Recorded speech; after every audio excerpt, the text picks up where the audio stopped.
Chers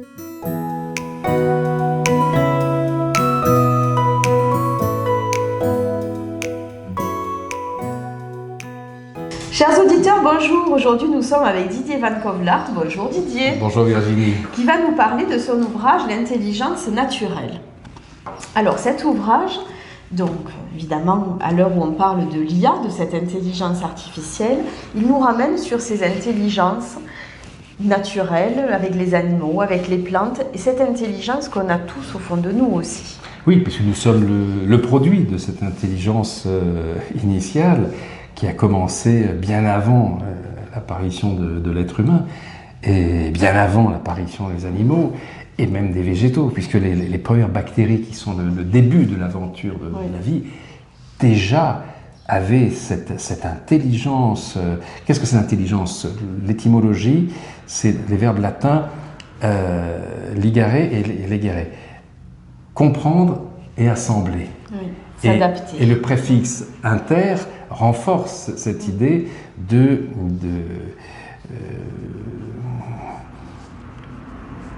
coexistence active de tout, de connexion indispensable.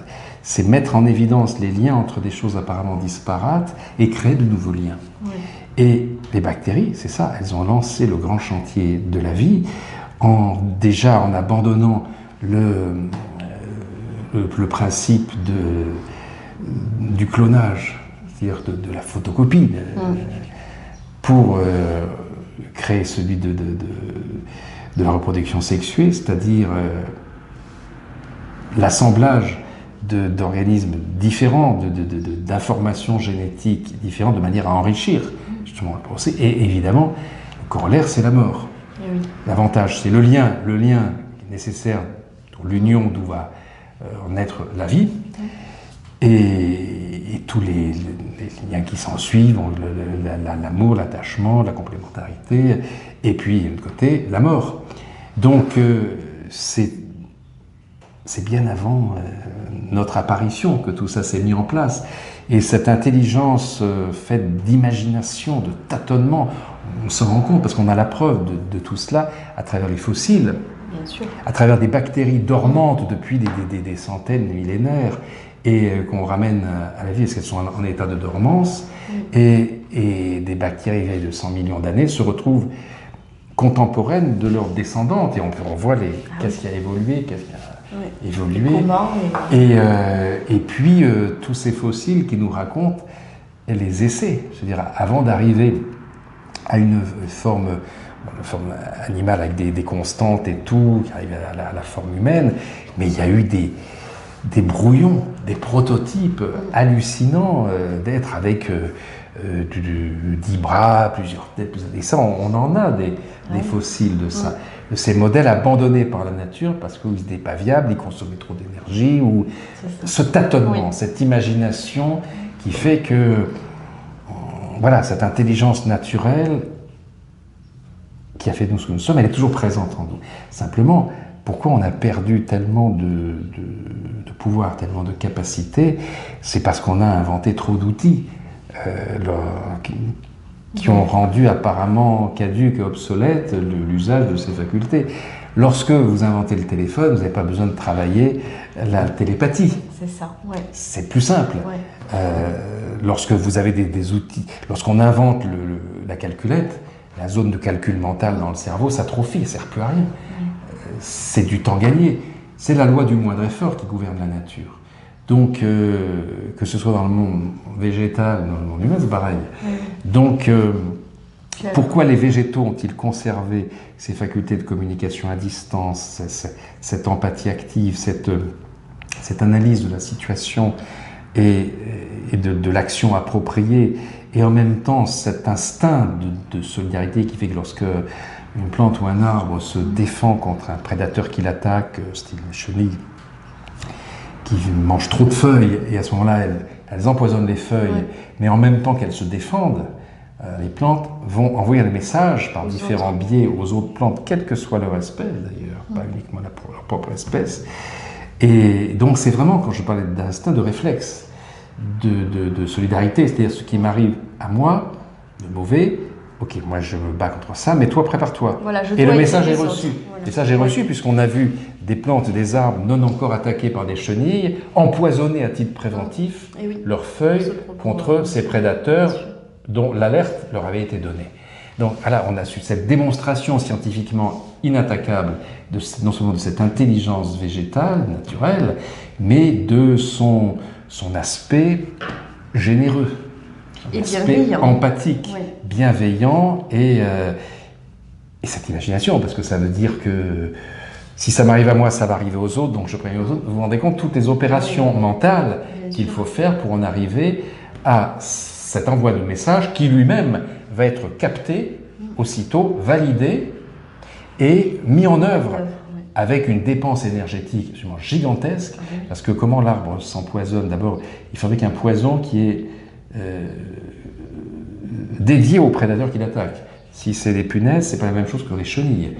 Comme si l'arbre avait les moyens de scanner l'agresseur et de voir quelle réponse arriver, quelle réponse fabriquer pour le stériliser ou le faire l'empoisonner, le faire mourir.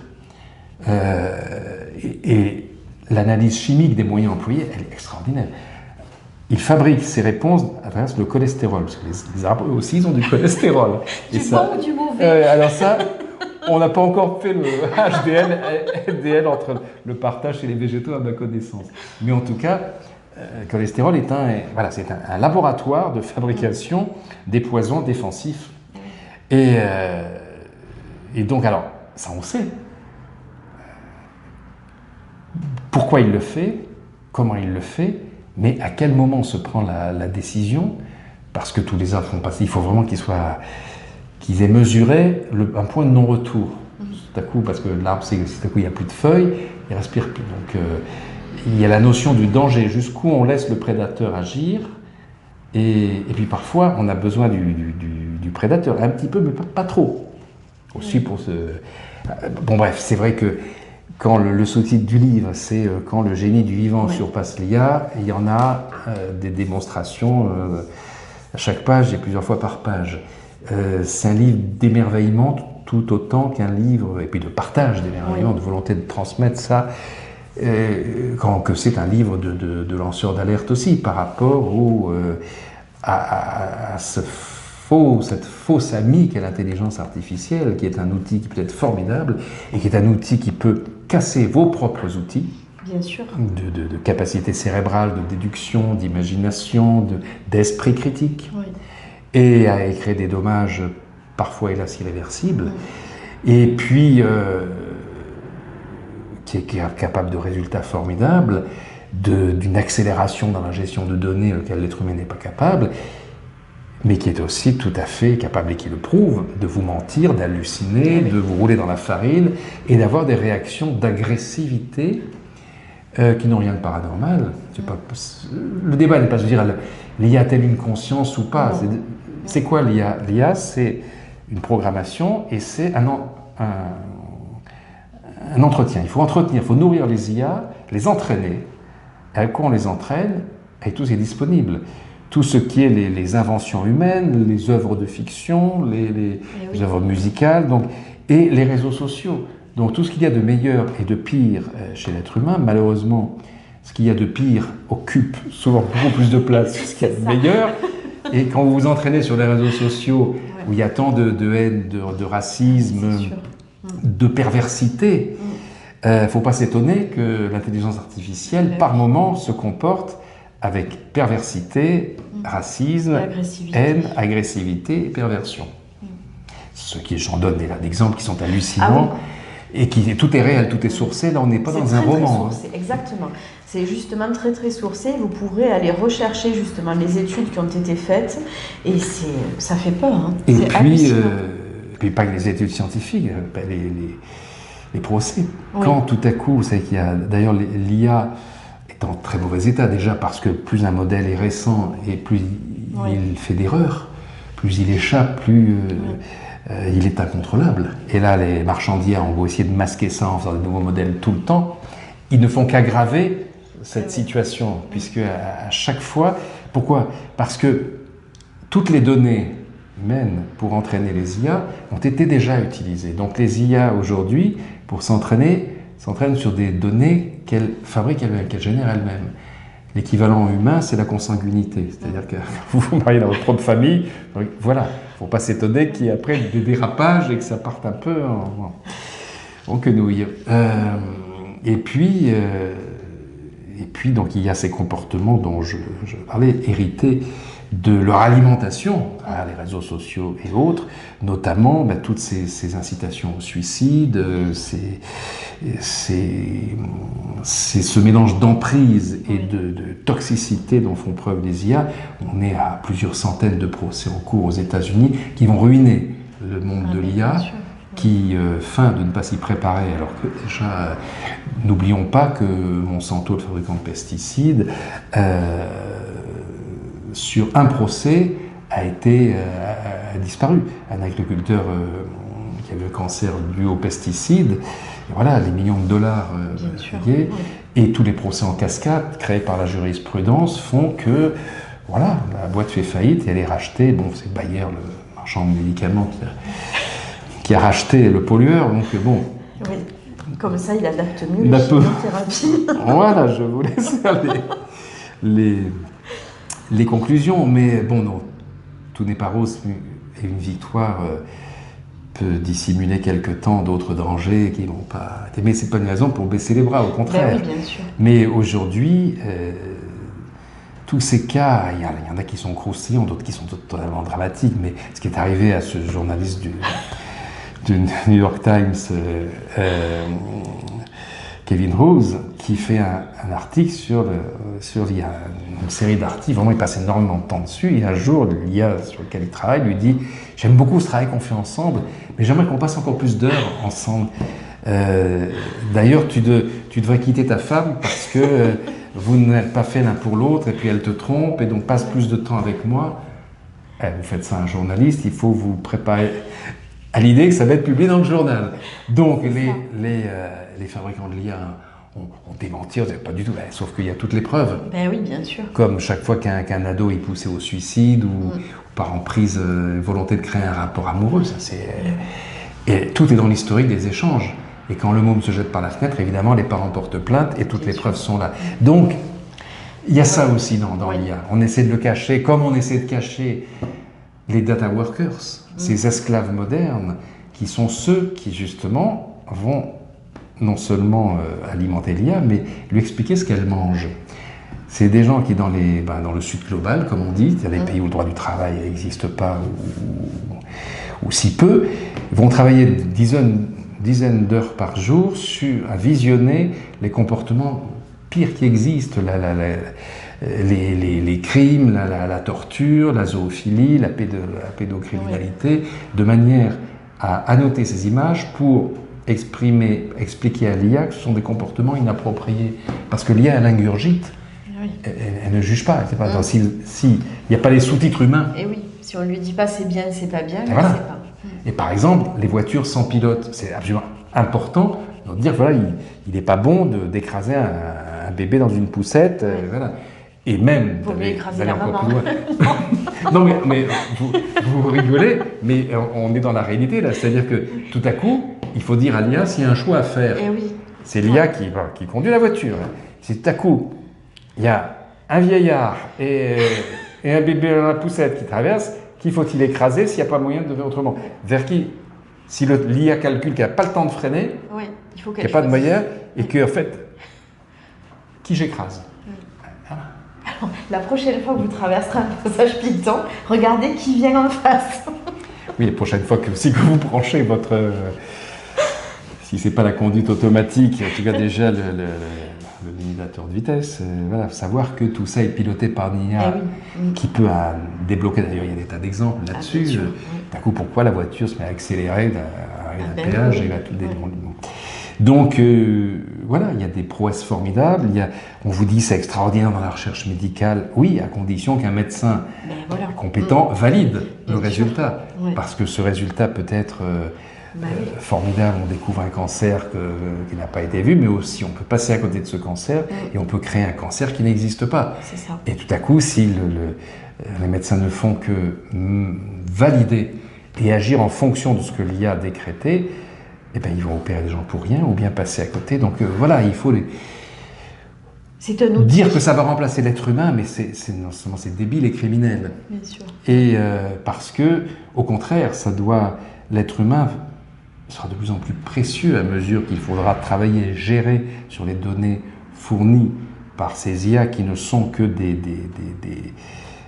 des assembleuses de données. Oui, voilà. Et les algorithmes vont, évidemment plus vite que n'importe quel cerveau humain, vont chercher des infos partout où elles se trouvent. C'est très pratique pour les maladies orphelines, par exemple. Tout à coup, sur une maladie qu'on ne soigne pas parce qu'il n'y a aucun débouché pour s'il y a 10 personnes qui ont ça, on ne peut pas vous fabriquer un médicament. Donc, mais si tout à coup on va découvrir dans le monde entier suffisamment de cas, rapprocher tous les diagnostics, les essais thérapeutiques, là, on peut faire. Donc, voilà, tout n'est pas noir, mais tout n'est pas rose non plus. Il faut que ça reste un outil.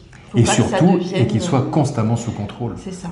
Et là, à la fois ceux qui disent « mais bon, l'IA de toute façon va nous détruire et il n'y aura rien à faire », si, enfin, il y a un moyen tout simple. Ben oui. Vous coupez l'arrivée d'eau dans les data centers, parce qui ont un besoin d'eau gigantesque.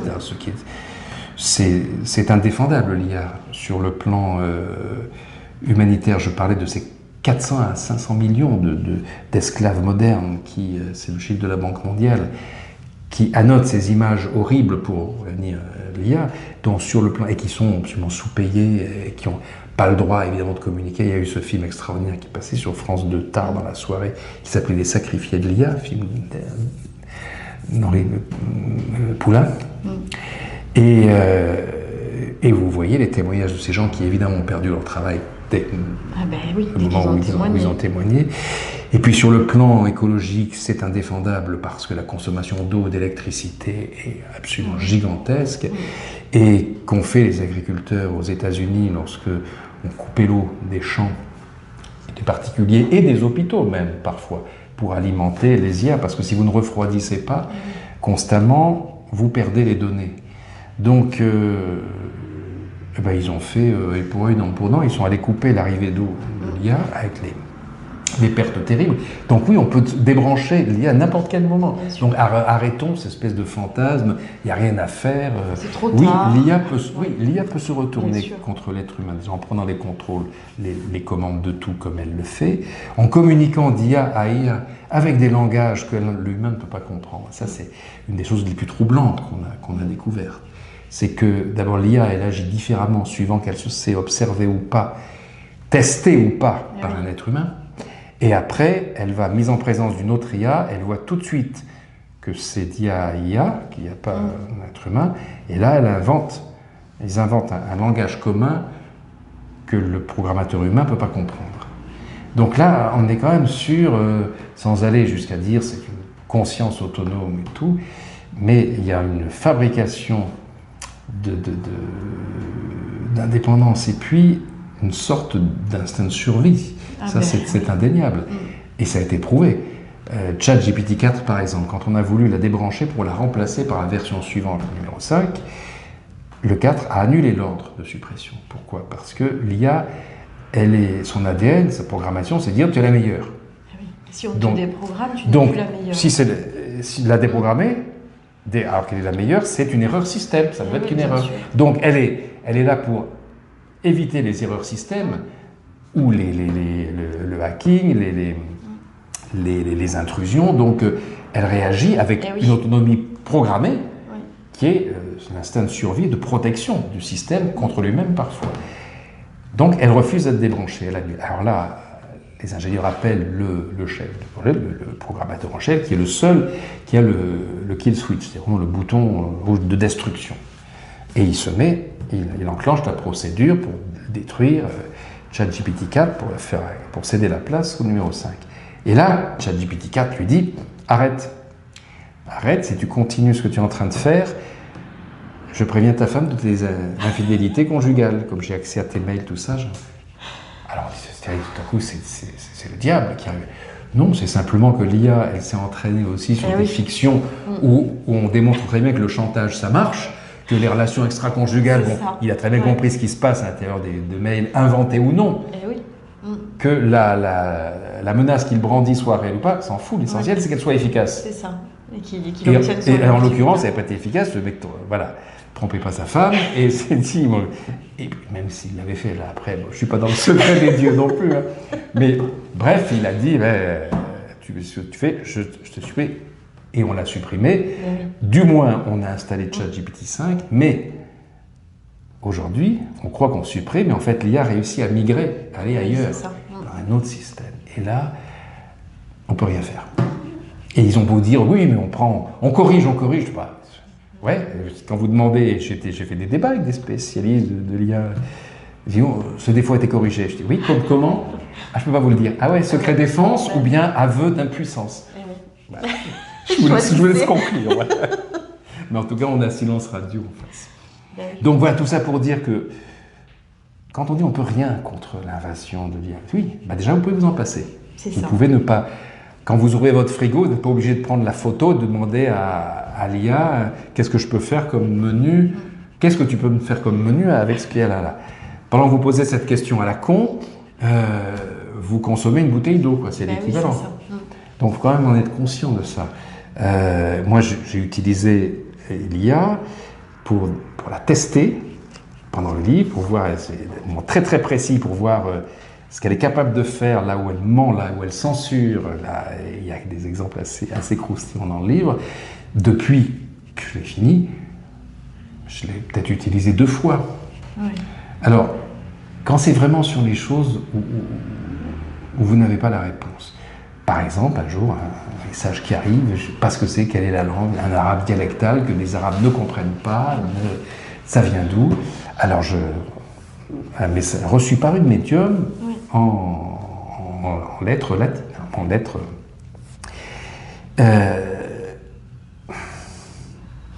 J'envoie ça et personne ne connaissait ça. Et je demande à l'IA que veut dire, et là j'ai la réponse qui arrive. Parce que oui, elle a accès à tout, y compris à des choses que personne ne demande. Et ça, ce sont les données les plus pures, parce qu'on ne va pas les manipuler, puisque elles n'intéressent personne, entre guillemets, elles ne servent à rien, qu'il n'y a pas d'intérêt commercial, stratégique et tout, donc ces données sont, pour ainsi dire, vierges. Donc là, vous les avez, et c'est extraordinaire. Et oui, bien sûr. C'est de la pure recherche de données dans les tréfonds de la connaissance humaine et qui ne sont pas accessibles par les moyens habituels. Donc là, chapeau. Il retransmet. Mais il faut garder, pour ce qui est de l'IA générative comme ça, en ce qui me concerne, ça me suffit. Je m'adresse à elle quand vraiment il n'y a pas d'autre moyen de trouver une réponse. D'autant plus que maintenant, elle a connaissance de votre ouvrage. Oui, d'ailleurs, la seule mauvaise critique que j'ai eue sur l'intelligence naturelle, c'est l'IA. C'est l'IA Grok qui dit, oui, Didier Van Kovlart, très satirique et très critique par rapport à l'intelligence artificielle. Or, il n'a pas de diplôme scientifique, il n'a pas de formation, de spécialisation en IA. Il ne faut pas l'écouter. Donc, il ne faut voir dans ce livre qu'une réflexion littéraire. Comme c'est un prix Goncourt, c'est un romancier, ok, il n'est rien de plus que ça, donc voilà, remettons. Voilà. Ok, très bien. Voilà. Oui, c'est vrai, mais l'information, elle est juste en soi. Ben oui, mais... J'ai une formation sur le tas.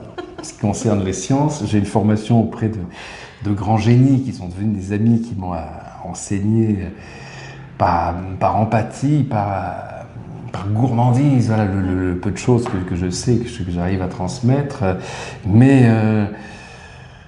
parfois, c'est des choses qui sont plus marquantes et qui sont plus transmissibles que de la science infuse, arrivée par des canaux plus classiques, plus universitaires, et qui peuvent être dévoyés par un usage qui n'est pas approprié. Et oui, donc, moi, j'ai demandé, j'ai fait beaucoup de relectures par les scientifiques purs et durs de tout cela, et parce que c'est important, je ne vais pas dire n'importe quoi, de ne pas emmener les gens sur des fausses pistes, de ne pas laisser mon esprit de romancier fabriquer trop de situations Mais voilà.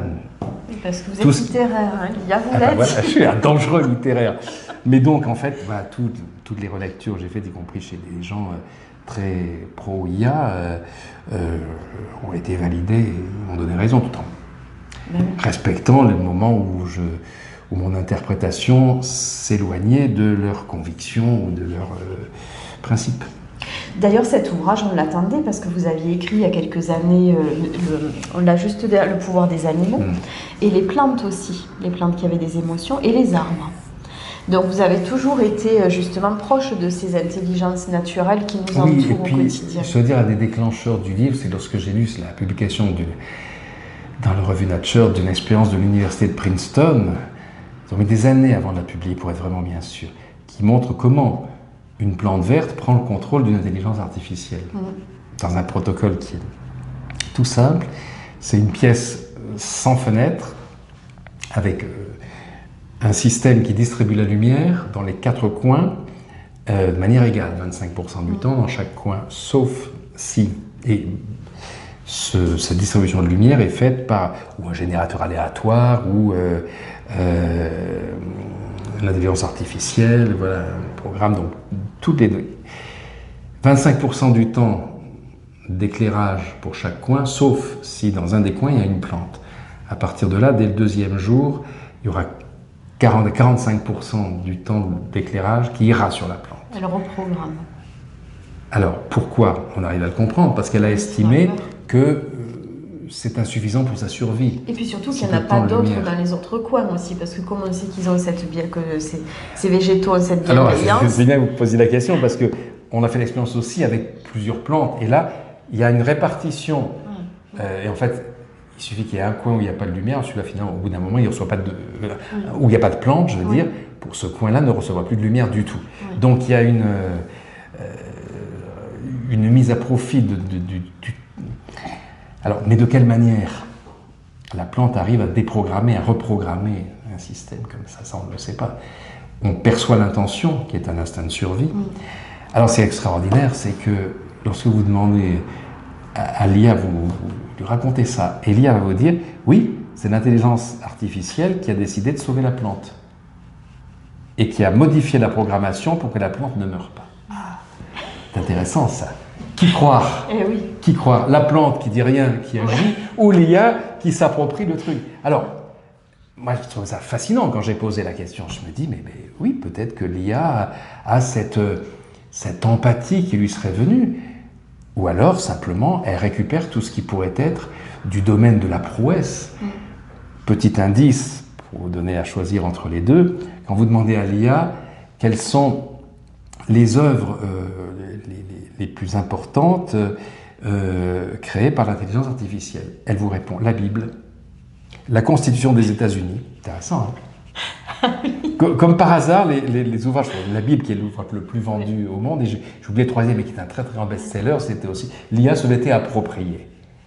Donc cette appropriation au service de son excellence programmée par des êtres humains est un indice très fort et assez inquiétant de ce qu'elle va être amenée à mettre en œuvre comme comportement lorsque son infaillibilité est mise en doute. Alors il y a cet exemple, ça je l'ai fait, il n'est pas dans le livre malheureusement parce que ça s'est fait après, et c'est une expérience que quelqu'un m'a montrée et que j'ai reproduite après. Vous demandez à l'IA quel est le pape aujourd'hui, il répond le pape François. Elle dit non, le pape François est mort, c'est le pape Léon XIV. Non, Léon XIV n'existe pas, toujours le pape François. Et en fait, la dame qui apporte ça, mais c'était 1 heure de conversation avec l'IA qui n'en démordait pas. Et c'était une chose d'il y a quelques mois, hein, après évidemment la mort du pape François, quand on dit mais non, il est mort. Non, il n'y a pas eu de conclave, il n'y a pas eu d'annonce de décès, il n'y a pas eu, donc tu es tombé sur une fausse information. Veux-tu que je te fasse un cours sur les fakes, ou une vidéo parodique? Donc attention, gardez l'esprit critique. Et donc il refuse. Et quand vous dites mais non, c'est le pape François est mort et c'est le pape Léon XIV. Non, il y a un pape Léon XIII. Veux-tu sa biographie? Tu vois sa biographie. Tout ça, c'est pour vous gagner, vous garder le plus de temps possible. Et lorsque vous dites mais non, le pape actuel s'appelle Léon XIV, et là, vous avez une réponse en gras, c'est-à-dire elle s'énerve. Je suis ChatGPT 5 et je ne peux pas me tromper. Au bout d'un moment, et va regarder sur Vatican News, qui est la source officielle de presse du Vatican. Et là, oui, alors il semble en effet qu'il y ait un nouveau pape qui s'appelle Léon XIV, une heure après. On n'a que ça à foutre. À la convaincre. à consommer l'électricité parce que simplement, cette infaillibilité, je le répète, qui est dans ses gènes, tout à coup a été mise en doute. Et là, il ne supporte pas. De la même manière qu'on peut se faire engueuler par son IA à bord de sa voiture. Ah ben oui, moi la mienne, elle n'est pas très contente. On en a eu l'expérience tout à l'heure, d'ailleurs, d'un coup. Je ne sais pas ce qu'elle nous a dit, elle n'était pas contente. Et moi j'ai remarqué, à la suite de la lecture de votre ouvrage, que si je lui parle gentiment, elle est très gentille. En revanche, si je suis un petit peu brutale parce qu'elle me trompe, elle me dit « je vais me mettre en pause ». Vous vous rendez compte déjà, comme si les rapports étaient, comme si les rapports n'étaient pas suffisamment difficiles, délicats entre les êtres humains. En plus, il faut mettre des gants avec l'IA, parce que sinon vous êtes au volant. Elle a les moyens de prendre les commandes de la voiture et de vous envoyer dans le fossé. Si tout à coup vous l'indisposez. Donc, mes voitures, elles ont 30 ans minimum. Moi, je ne risque rien. Je suis principe de précaution, je roule en ancienne. Vous avez bien raison. Donc, un ouvrage à lire et à relire et aller, c'est une porte d'entrée vers d'autres expériences. L'intelligence naturelle chez Fayard, quand le génie du vivant surpasse l'IA. Merci infiniment, Didier. Merci Virginie. À bientôt. À bientôt.